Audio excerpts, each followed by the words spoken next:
Hey there, folks. Welcome to Spectrum Pulse. We talk about music, movies, art, and culture. And it's time for the third list, the top 50 best songs of the year. Now, some of you are probably scratching your heads with some degree of confusion at this list and wondering, wait, didn't he make this exact same list just a few days ago? Well, this list is significantly different than the last one, mostly because we're no longer talking about the hits. No, these are the songs, singles or otherwise, that appeared on albums that I listened throughout this year and the songs that really stuck with me. These are not the hits. Most of you might not even recognize some of the songs that I mentioned, but all of them bear the highest of my personal recommendations. That's right, from the 135 albums that I reviewed this year, these were my favorite songs. I'm not segregating them by genre or chart success. Singles or deep cuts all have a chance to make this list, which initially reduced from thousands down to 436, which was then narrowed down to 50. And believe me, even with that, I had to make some really painful cuts. And what's on this list? Well, it'll definitely surprise you, I can tell you that. So, without any more delay, here are my top 50 songs of 2013. Let's get started.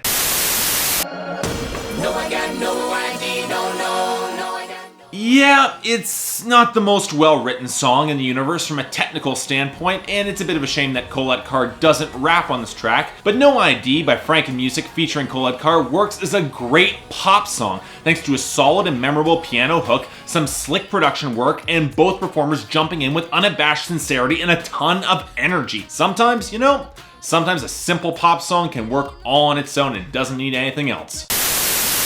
We all say that we'll quit someday. From shiny pop energy, we dive into sleazy grime of a small town diner, where Kacey Musgraves sketches a vivid, textured, and unfortunately all too familiar picture for so many people. Blowin' Smoke is a strikingly bleak song, mostly because Kacey includes herself in the picture, showing that she's just as trapped, desperate, and hopeless as the rest of us. But the sharp lyrics, the muted frustration, and the surprisingly catchy melody elevated into something rather special. I have to recommend it.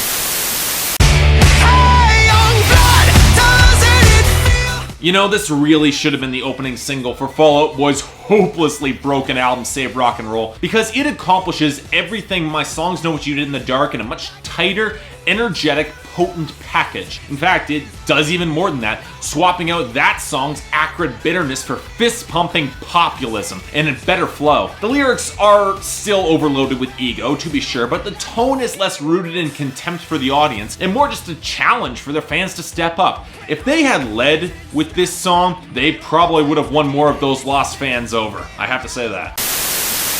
It's sacrilege.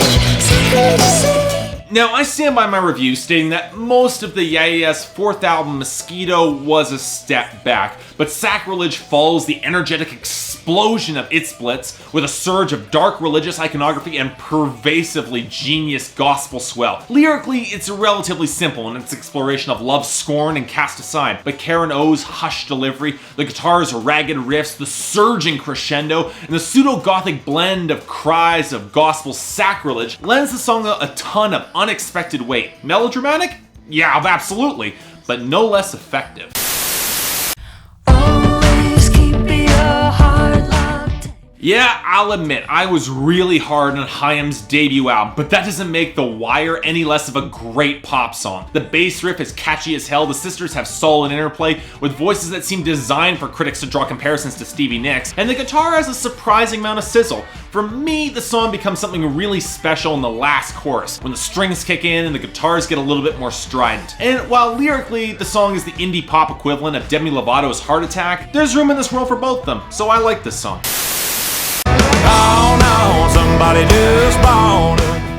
Yeah, it's bro country, but Chris Young's brand of it is noticeably smarter and better produced than the average song in this vein that came out this year. The guitars are rougher and heavier, the percussion actually has weight. Chris Young has one of the best baritones in mainstream country, and the song has the fun little twist that Young is spending the entire night trying to leave. He ends up mostly enjoying the ride that he gets dragged along on, but the hesitation, well, it's something, and it does mean something for me in the end. Is it perhaps a meta-narrative suggesting that this particular neo-traditional country acts frustration and trying to escape from bro country swell on mainstream charts the only thing that would have let his album get released? I'll let you decide that. I survive.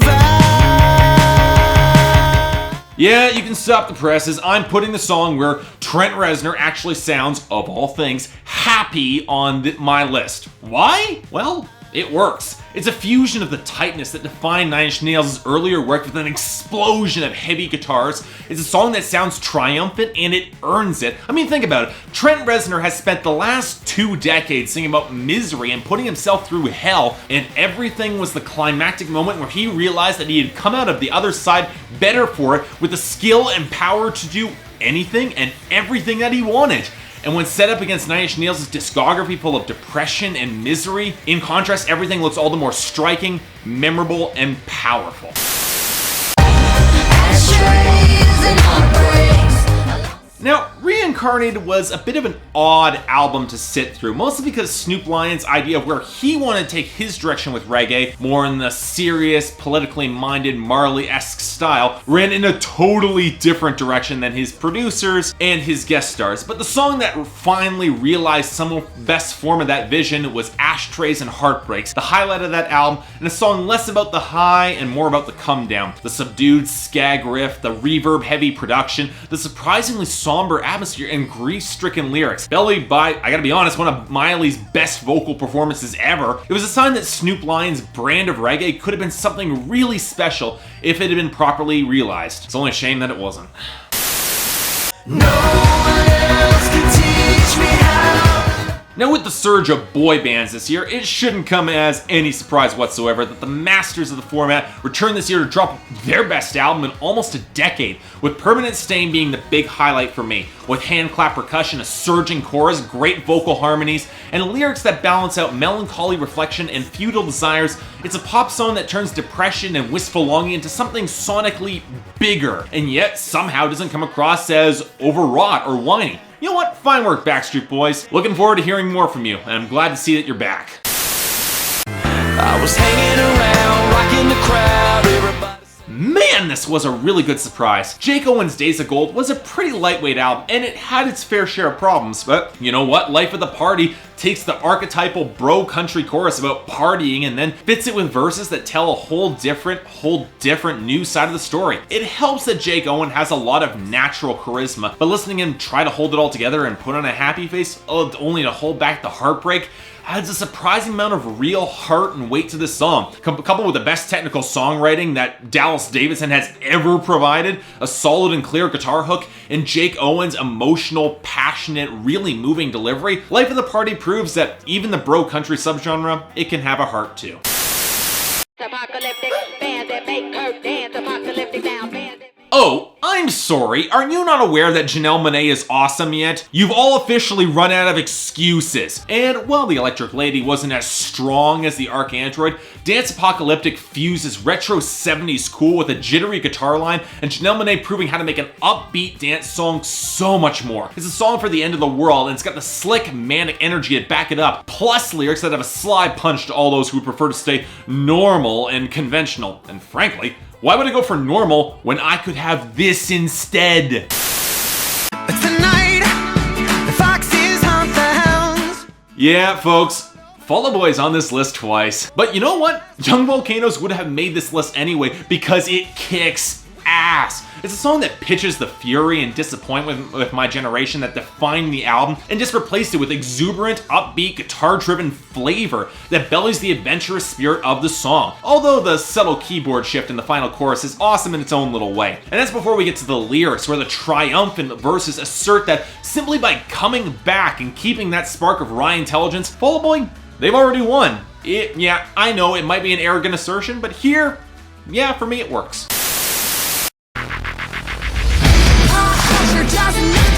Icon for Hire's criminally ignored sophomore album might have alienated some fans with a shift in a more electronic direction, which caused some to scream sellout, but the heaviness was still there if you're willing to look for it, and pop culture proved it in the percussion and thunder in the chorus. But you know what? Even the synths are tolerable, and the calls to sellout contribute to the ongoing theme of the album, and this song in particular, a punk scream against the corporate marketing and increasingly homogeneous pop trends. And yet, Icon for Hire are willing to admit that we're all addicted to the convenience that it brings. Plus, you know, the song is awesome. Any track that has the lyric, "The American dream mainstream just bores me," wins big points for me in my book. In your head, where we're headed, you're gonna let it. Another criminally ignored artist, Vienna Teng's Aims might have contained some of the most strikingly original, intelligent, and melody-driven indie pop that I heard this year. The phenomenally textured percussion, the strings drifting in with perfect counterbalance, the multi-part a cappella harmonies, all complementing a song where Vienna Teng has her eyes set on the horizon. Her yearning to travel and break free of hollow conventionality is solid, I must admit this, but what really lends the song dramatic force is the hesitant moments, the points where she second-guesses herself, and yet it's all woven together by superb technical songwriting that builds to an uncertain and daring ending. It's also one of the best songs of the year if you can't tell. If you haven't checked out Vienna Teng yet, you're missing out.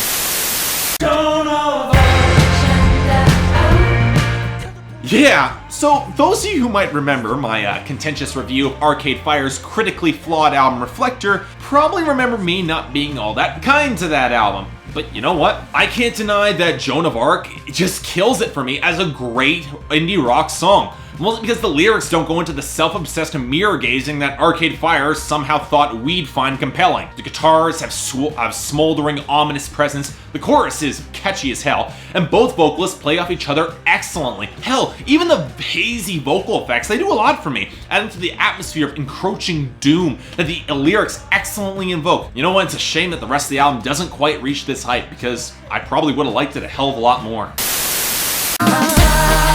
I never was a model. Okay, I'll admit, I'm a sucker for this kind of song, but you know what? I can't deny that it works incredibly well for what it is. Both Mika and Ariana Grande are a natural fit for the original Wicked Sample's deranged upbeat energy, but the upending of the popular type has enough flair and has enough of a gentle subversion that it manages to come together shockingly well for me. Yes, it's plastic and it's pretty ephemeral, but that's what you get with songs decidedly lodged in silly high school popularity contests. And in that vein, you know what? Popular song works. Even if you think that both Mika and Ariana Grande probably know how silly it is, which they do.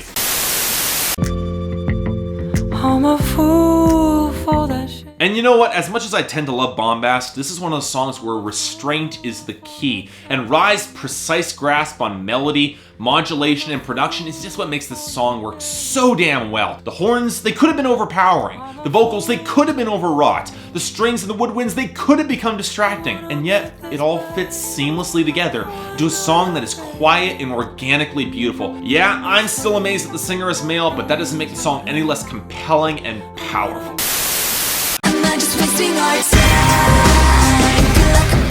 Okay, if you wanted more of the alternative metal side of Icon for Hire, Counting on Hearts definitely fits the bill as a killer album closer and a phenomenal song all on its own, even if it is simpler in concept than pop culture. The shout out for their fans to keep the band honest, it's a tough song to make well, especially considering some of the harsh rhetoric that Ariel uses. But Icon for Hire kills it through real instrumental heft, a great bridge, and Ariel's phenomenally strong delivery, showcasing a band that, you know what, really deserved more attention than they got.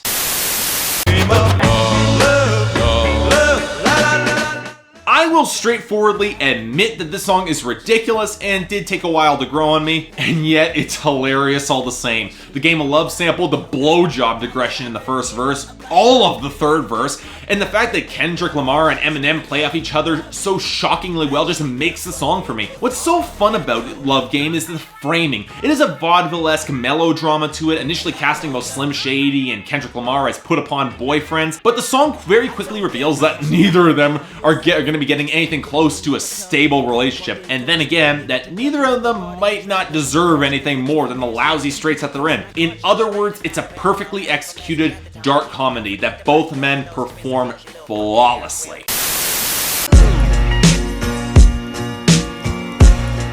Man, this was a welcome surprise from deep in the underground. LMNO is a great technical lyricist, and the correction is a punishingly bleak exploration of a former criminal trying to reform his ways. An exploration of the trap far better than many acts attempted this year. But where this song becomes something truly special is in the production and in the atmosphere. Evidence's fusion of acoustic guitar with a chilling piano riff does wonders for creating that desperate air of inescapable perdition, and I will be thrilled to cover his new collaboration album with The Alchemist coming out in a month, so stay tuned. I stuck around. Now, I stand by the uncomfortable fact that Tegan and Sara are a better pop act than they are an indie rock act. And this 80s inspired piano ballad, look, it's all the more proof I need. The harmonies are gorgeous. The piano is understated yet compelling. The production doesn't overwhelm either singer, and both deliver an emotionally evocative and potent performance. A song in this vein, reflective on how both partners contributed to a relationship's failure, it could have very quickly come across as catty, but they make the very wise decision for Tegan's more expressive voice to carry the emotional resonance of the track, and it ends up, well, it's one of their best. Fine work, ladies. I'm really happy to hear this. Got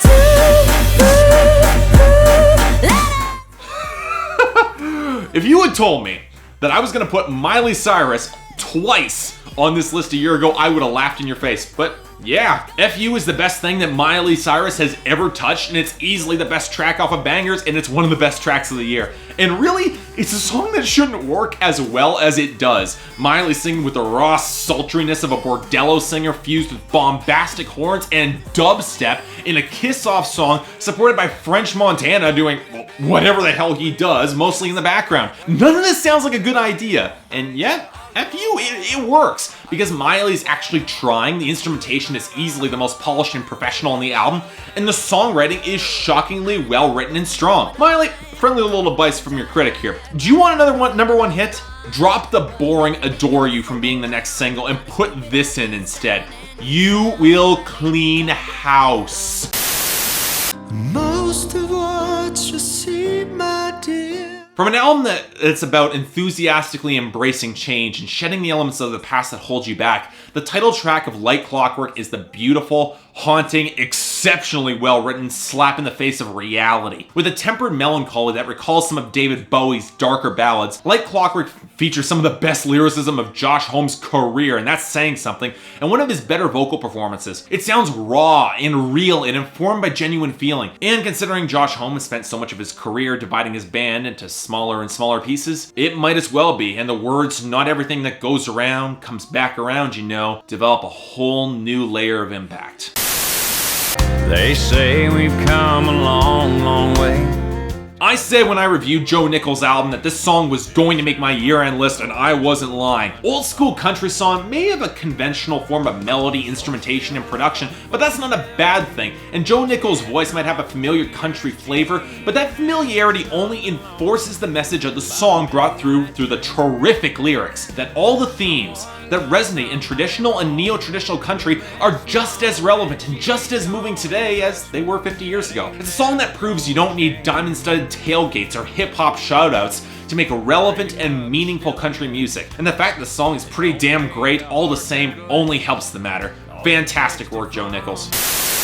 If you are afraid, come up. Now, if you're looking for a song that just makes you feel better about life in general, Vienna Tang's Level Up is the song you need. Vienna Tang's rich and emotive delivery, coupled with a beautiful blend of modern electronica and chamber pop, all fused into the song that rises above the standard self-esteem anthem into something really better. It's not just a feel-good song, but it's a dare to be better, stronger, smarter, to rise above calamity and keep rising. Call it what you want, just do it. I repeat what I said when I reviewed HAIM. Vienna Tang deserves a whole lot more attention. Get on it, record labels.